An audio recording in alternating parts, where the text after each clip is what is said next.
Welcome, everybody, to the Sin City Seminarian podcast. We are back again for episode 2. Episode 1, there were some kinks, there were some issues, there mistakes were made, much was learned. So today I have some friends with me. We have Ricardo Torres. Hello guys, mi gente, how you doing? I'm Ricardo Torres. I am a seminarian from the Archdiocese of Santa Fe, New Mexico. I'm my third year of philosophy. And yeah. We got Edgar Allan Pobre. Aloha, I'm Edgar Allan Pobre from the Diocese of Honolulu, Hawaii. I'm in my second year of philosophy. And we got Patrick Zimbabwe. I don't know your last name. Yes. And I'm Patrick Mboyo from the Archdiocese of Seattle.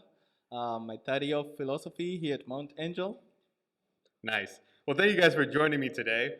I really enjoyed recording this first one, so I wanted to share the experience with everyone. First of all, I want to hear what your guys' immediate reaction is to when someone calls you on the phone and you don't have their number saved, or it says unknown caller, or like just the number pops up. Ricky, why don't you go first? Oh, goodness. Well, first of all, insurance policies, rentals, I just ignore those calls, just a waste of time, So you just let it ring. I just let it ring or just ignore it, You know what? I'm too busy to deal with you guys. Yeah. So I just... For sure. What about you, Edgar? So normally when I get those calls, it's something about warranty on my car, which is funny because I don't think I have that. But I still... Warranty or a car? Warranty, I think. But what I normally do is I answer it just for entertainment purposes, just to see like what new accent they'll be speaking to me today. Yeah. What about you, Patrick? I should stop answering them, but I still answer them, just hoping that someone will call me genuinely one day. Just like a surprise, like someone's number you didn't save, or... I'm very sure someone will call me with a genuine intention. And I might just shun it, thinking it's another scam, but yeah, I just pick it up because of that one person who might call me genuinely. Right. Yeah, and I think, for me, like I always like look at the number for like a good like 20 seconds and think like, well, who could possibly be calling me from a number that I don't have saved? And it always comes down to that decision whether or not do I answer it, like you said, hoping that it's someone genuine trying to reach you, or you might end up having someone from India asking for your social security number because you have outstanding warrants under your name. I was thinking about this in my holy hour the other day, and one of the things that I realized, and maybe you guys do too, whenever I go home and whenever I'm working on like vocations, events, or little information nights, or just talking to guys that we're discerning, there's always this kind of like unease in many guys where they're talking to people, they're talking to you or their priest, and just like kind of wondering, just like, I don't know if God's calling me to the priesthood, or I don't know if this is just something else that's kind of drawing me to it or not. And in my mind, I always say, like, the fact that you're already thinking of it kind of means that I think there's some kind of calling. But I think it's difficult because if you don't have that relationship with God, if you don't understand the way that He talks to you, if you don't understand the way that He reaches out to you, it's going to be very difficult for you to discern whether or not it's God calling you to the seminary. So in the same way, like how uneasy we are whenever someone's calling us on our phone and we don't want to answer because we think it's nothing important, or we don't recognize the number. In the same way, I think people have a hard time like trying to distinguish or decipher whether or not God's calling for you. I don't know if this is something that you guys have experienced, maybe you personally or with people that you have met in your diocese. Actually, I've experienced it personally with my calling, since I was a little boy, always ignoring the call, Oh no, I don't want to be a priest, that's a lame vocation. It's boring, you're alone.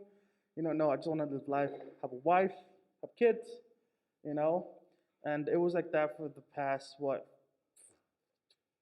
15, 17 years. You know, I've been ignoring that call. You know, but now since I've answered the call, I ignore all other calls right now. So if you know what I mean. You know, so. Yeah. This is like the only call that you have, like This you're is the most focused on. important call I needed to answer, and I did. Took time, years, but it's been answered. Yeah, definitely. How about you guys? Yeah, no, same for me. After I'd graduated from high school, I always had thought about, like, hey, you ever thought about becoming a priest?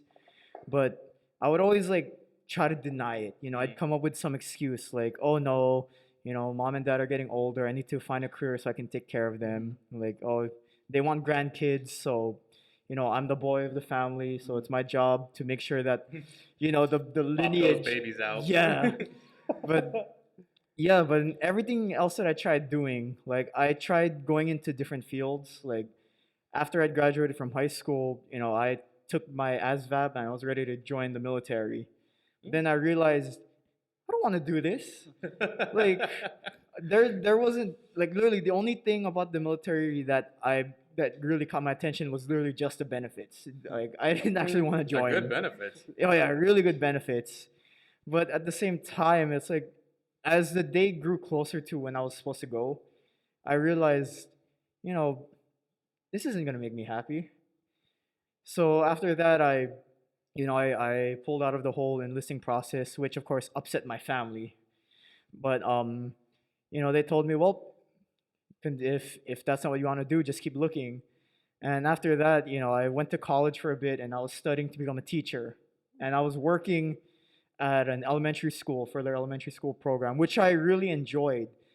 But still, there was like this feeling in me is like, I'm enjoying what I'm doing. Why do I still feel empty and why do I still feel confused? And it was only when I was at my home parish, serving at Mass or working with my youth ministry where I felt, this sense that, this is where I'm meant to be. But of course, it took me 6 years to stop being so stubborn and finally listen. But the moment I finally started to really listen, like things just fell into place. Like, things fell into place and things started happening so quick.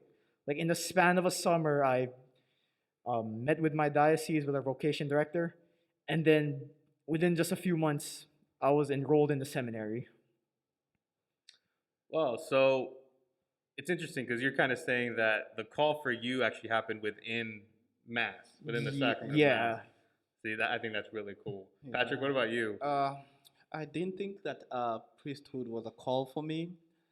I felt it. I felt it deep within. But no, I was like, no, this is not me. Just where I was coming from and all the things that were on my plate, just like you said, I was like, okay, there should be something else out there for me. But priesthood is not it.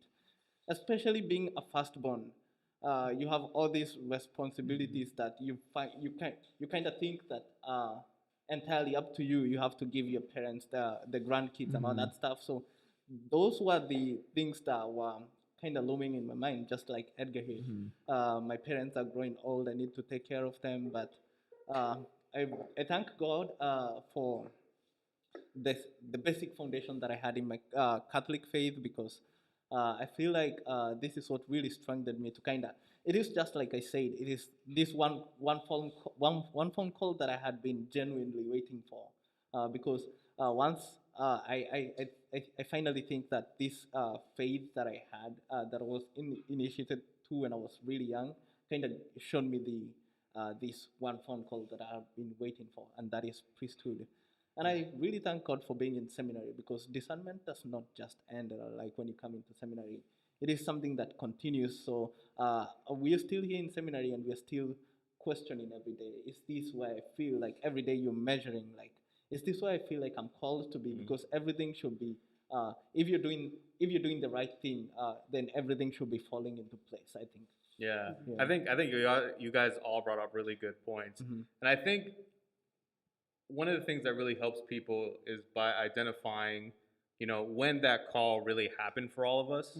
I know Edgar just kind of mentioned it right now that his really, came through the Mass and through the sacrament of the Eucharist.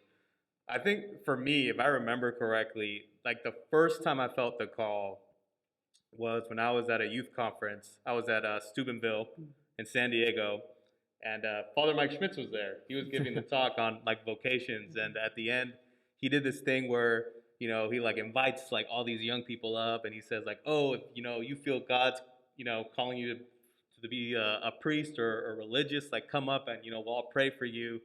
And he just kept saying that, and I see like all these guys like standing up and walking toward the stage. And during this time is when I feel like I had like a major conversion, when I realized like, oh, there's a God that loves me. And so that being said, I definitely did not want to be a priest. I still really viewed it, like you said, Ricky, just like a terrible life, like really boring, really like lame. And he just kept talking, and he kept talking to us, and then he's just like, if the Spirit of God is calling you, come up. And I remember when I heard that, like my body just flinched, and and it reacted to what he said, and I started freaking out. And so I remember like I would like grab the bottom of my seat like during the time, and I would just, everything was going on, and I just started praying, and I was just like, God, like I believe in you, and I trust you, and I love you, but anything but that. It's literally anything but that. And I was 14 or 15 years old. Wow. And so like after that, like my mission was just to completely forget about that day. And so I wasn't sure, but either way, if I wasn't sure, like it still scared me to think of the idea of God possibly calling me to be a priest. So Ricky, when did you like for sure have that calling? Like God called you? Okay, so my calling was when I was really small. I would play, to be a priest. I would have cookies and grape juice and just like be at the living room and just put the altar, and pray and just get a towel and just put it over my shoulders and just start praying the mass, And I would force my mom to just be the my altar server. I would just do mass and just read a passage of the Bible and consecrate the cookies, you know.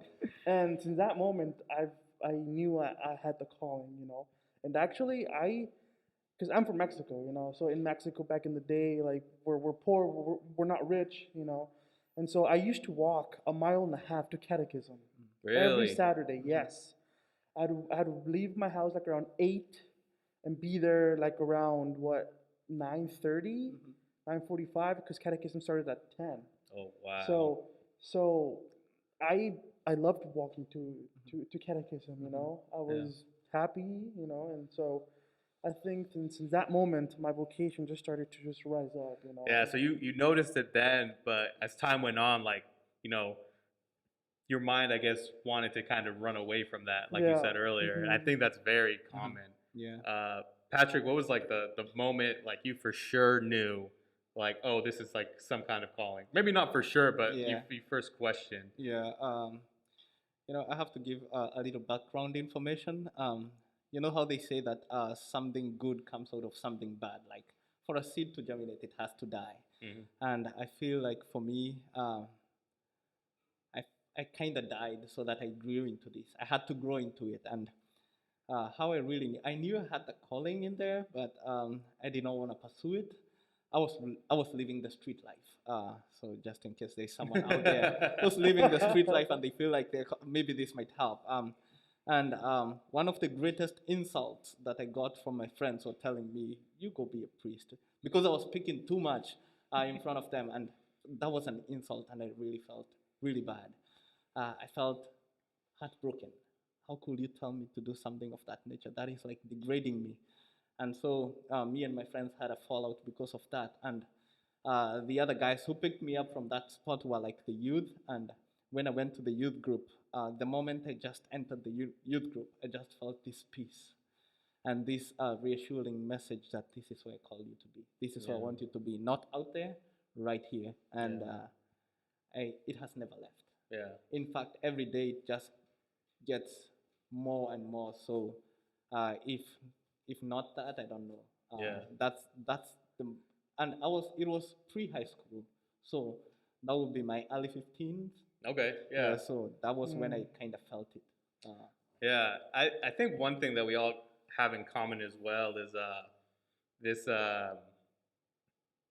wrestling that once we started like being serious Yes. about like, oh, like God might actually be calling me, Mhm. we like fought and fought, or we either fought and fought, or we like prayed and discerned Yes. until we were hoping to get the answer we wanted. Yeah. And I know that's definitely what I did, because Yeah. after I had that moment, I remember I went back and I was on fire. Like I wanted to like serve in my youth group and all these other ministries, and I was just ready to do all the work, and I loved it.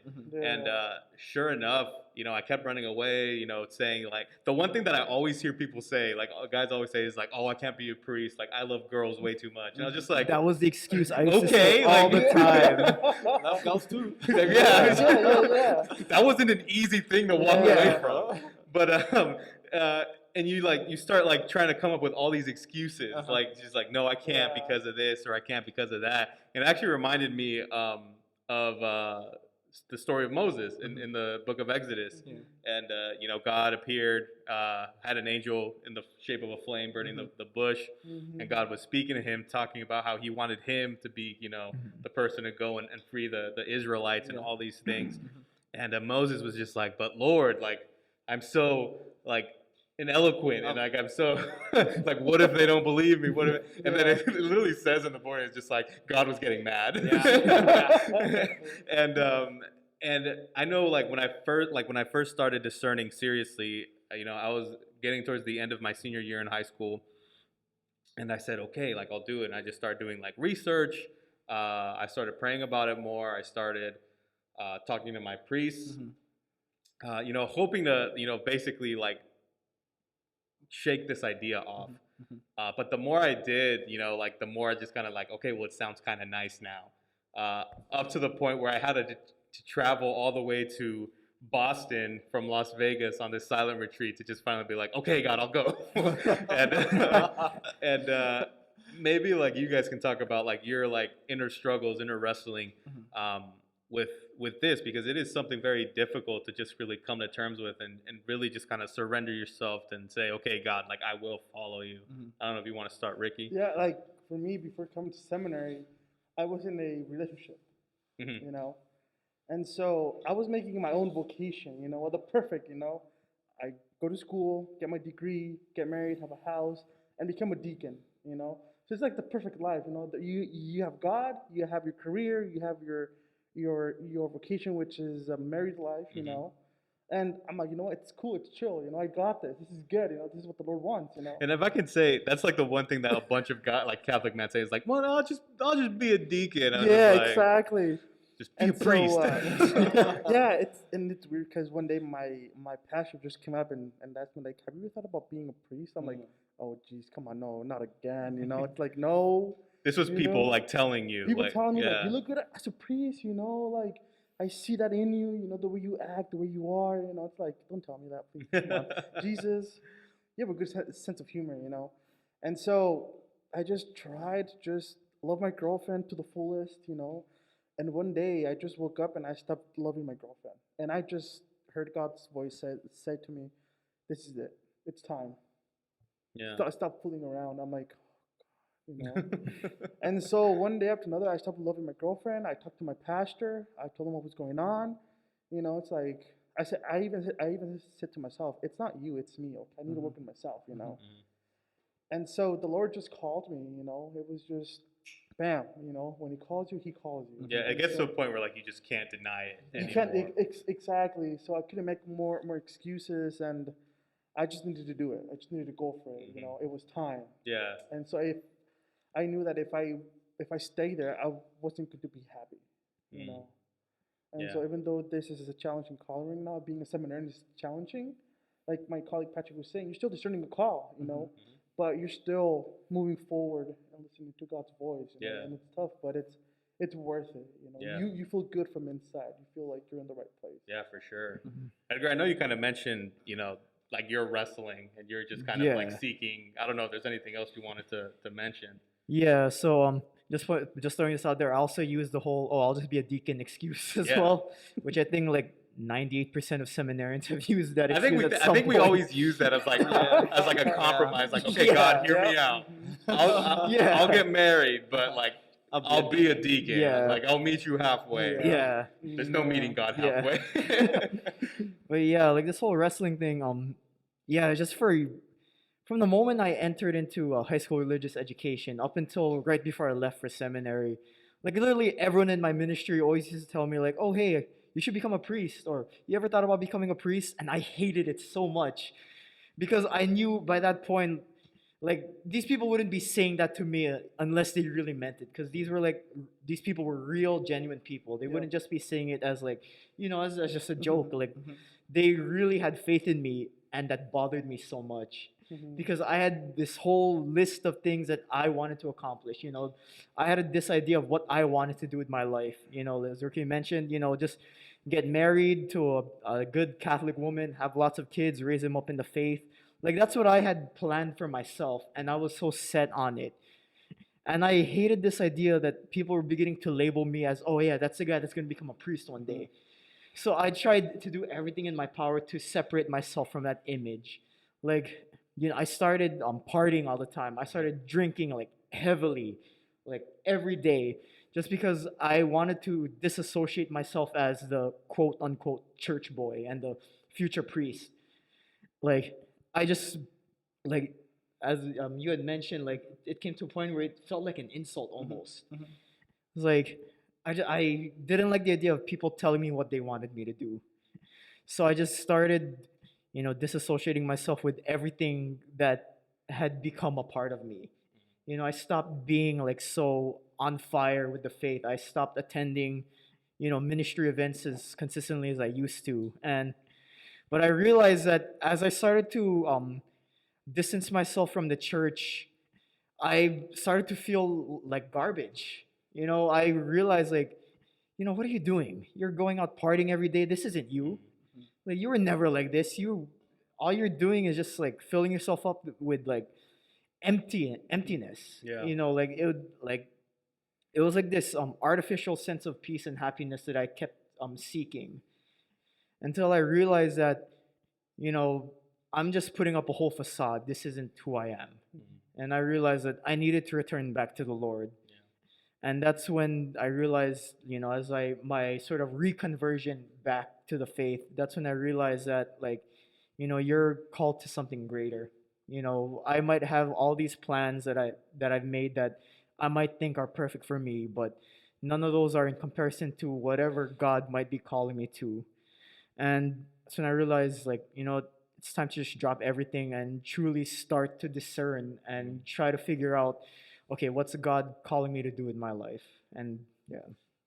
Yeah, so I think you brought up something really like, very relevant because I think people hear it a lot. It's just like all these people start to tell you, oh, like, you should be a priest. Yeah. Or like, have you ever thought of being a priest? It gets to the point where it just sounds so annoying. Yeah. It's like the pressure of the people, the lay people, just making you do something that you don't want to do, So because you don't want to fail them, so you want to just go for it, Like for me, it was like, don't pressure me.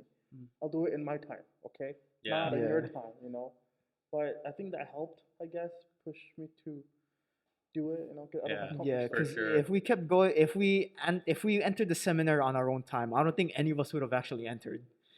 Yeah, that's a good point. That's true, yeah. Yeah, and I think, the important thing that a lot of guys forget is the fact that, you don't have to be 100% certain about going to seminary. Yeah. If you're 100% certain of you think God is calling you to be a priest. And I think very few people actually come with that idea of just like, oh, I'm going to be a priest. And then, and realistically, a lot of guys that do that actually end up leaving seminary. Yeah. So, but I guess I want to talk about like, how sure were you when you finally took that jump, that leap of faith, like going on? What were you feeling? What was going on? Because for me, there was a peace for sure, because I really felt like God was calling me, but I was also still very scared. What do you think, Ricky? Definitely, yeah. I felt fear. Yeah. I did. But the thing that really made me calm and not have that much fear, like you say, it's just a sense of peace and gratitude that you have with yourself. Yeah. It's like I feel that I needed to be here. And just being here is a big step, you know. Not everyone does this, you know. Like my formator said one day, if you discern now or God is calling you to something else, remember that you have something that other guys don't have out there. And that's personal relationship with yourself and with God. Yeah, no, for sure. And I think a lot of peace comes to somebody once they get here and they realize like this is still part of the discerning process. Yep. This is just a part of really figuring out to what vocation God is calling you. Mhm. What about you, Patrick? What were you feeling when you finally, signed the papers and signed away your life?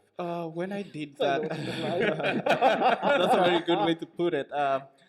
Because it's basically it is that you're giving away your life because it no longer belongs to you. It belongs to someone else. It belongs to He who called you. And I think I'll go back to a little bit where my struggles mainly were not me fighting this call now, this priesthood thingy. It was me fighting.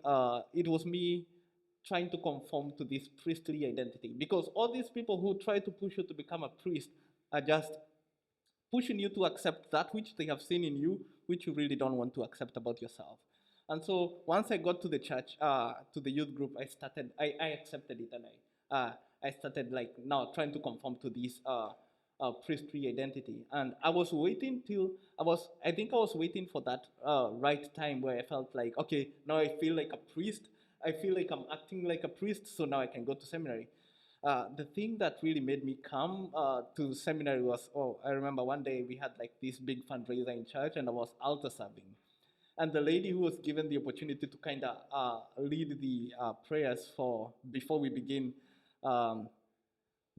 the fundraiser, kind of put me out there. She was like, and I'm praying for, she pointed at me, that guy over there who's going to be a priest soon. And so now everybody knows in church, and I don't want to disappoint anybody. So I was like, they have seen something that I have not seen. And the thing is, these are Christians. They have this priestly identity, which is the Jesus identity. So once they see that in you, just go it and go follow it. And I remember coming up the hill, I was really anxious. But once I settled in my room, I was like, God, it's not about the certainty that I have. Now it is this loving trust. I'm going to love you and trust you, wherever you lead me. Yeah, I remember.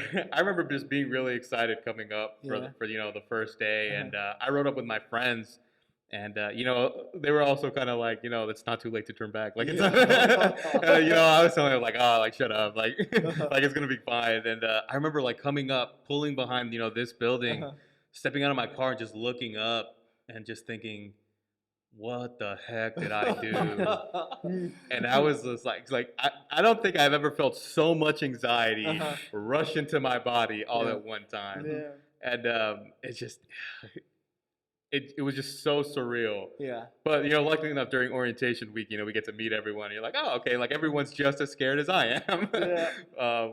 I think the way I want to end off this episode is what do you think was the most helpful thing in your discernment that pretty much is what finally like helped you come to the realization of what God was calling you to do, and in this case go to seminary. Like if someone was asking you for advice, like what's the advice you would give them?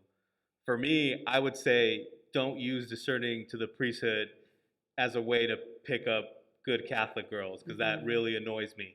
And I don't know if you guys ever go back home and you meet someone who's like, oh yeah, like I've been discerning to the priesthood, and like he's talking to like all these girls, and I was like, oh really? Like have you talked to the vocations director? Yeah. And so Ricky, what's the advice that you would give? Oh, jeez. Okay. Well, the advice I would give is just follow your heart. Don't try to make your own plans because your own plans are weak. God's plans are strong, stable, they have a foundation. And just trust in the Lord. I know it's hard to say, like, trust in the Lord, because how do I trust, But just be yourself, be transparent, and just let God guide you wherever you are in life. Just don't force it. Just go with the flow. Just be open. Just like Bruce Lee said, just be like water. go with the flow, you know, just go with it, you know. So Yeah. that's the advice I would give people. Yeah, You for know. sure. Yeah, so I think it's so easy to say, well, just go for the like with the flow. Mhm. But I don't think we understand like how hard that it actually is to really Yes. surrender, and it's something that we have to work at every Mhm. single Yeah. day. You know what I'm saying? Edgar, what do you think is like the best piece of advice you could give to someone? I think just stop overthinking. You know, when we allow ourselves to be clouded in doubts, worries, and fears, that's what prevents us from not just answering God's calling, but just from doing things in general.